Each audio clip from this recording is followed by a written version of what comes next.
આવનારી લોકસભાની ચૂંટણી પહેલા માળિયા હાટીનાના ખોરાસા ગામે 400 લોકોએ કોંગ્રેસ છોડી ભાજપનો ખેસ ધારણ કરતા કોંગ્રેસમાં ભૂકંપ આવ્યો છે। જૂનાગઢ લોકસભાના ઉમેદવાર રાજેશ ચુડાસમા, પૂર્વ તાલુકા પંચાયત પ્રમુખ દિલીપસિંહ સિસોદિયા, તાલુકા ભાજપ પ્રમુખ રાજેશ બાલોડિયા સહિતના આગેવાનોની ઉપસ્થિતિમાં શૈલેષ કગથરાના નેજા હેઠળ પૂર્વ તાલુકા પંચાયત સદસ્ય, પૂર્વ ગ્રામ પંચાયત સદસ્ય, સહકારી ક્ષેત્રના આગેવાનો સહિતના કાર્યકરો જોડાયા હતા। મારું નામ શૈલેષભાઈ વિઠ્ઠલભાઈ કગથરા, ખોરાસા ગ્રામ પંચાયતનો માજી સરપંચ અને મારી સાથે ગ્રામ પંચાયતના સદસ્ય જસાભાઈ જીવાભાઈ ચુડાસમા અને મારી સાથે કોડી આગેવાન કરશનભાઈ દેવસિંહભાઈ ભાદરકા અને મારી તમામ ટીમ, પૂર્વ ગ્રામ પંચાયતના તમામ સદસ્યો જે વર્ષોથી મારી પાર્ટી હારે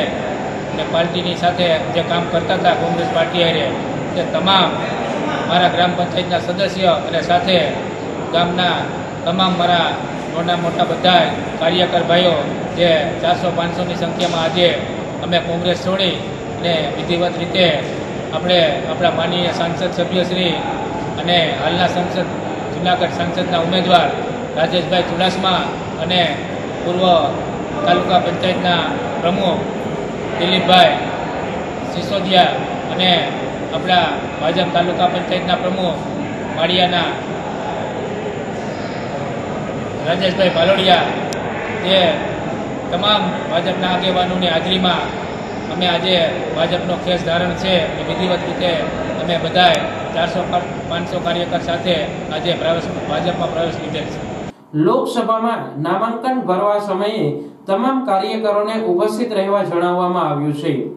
દેશના પનોતા પુત્ર નરેન્દ્રભાઈ મોદીની વિકાસની ગેરંટીવાળી સરકારના સમર્થનમાં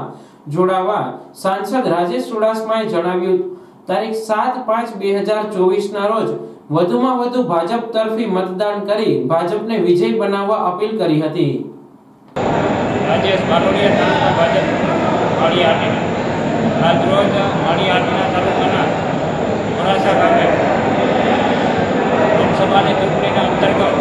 ખોરાસા ગામે ભારતીય જનતા પાર્ટીમાં પ્રવેશ માટે અને કાર્યક્રમ હતો।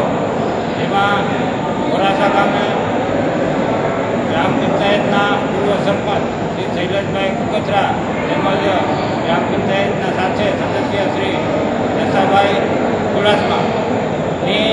આખી ટીમ સાથે ભારતીય જનતા પાર્ટીમાં પ્રવેશ માટેનો આજનો કાર્યક્રમ હતો।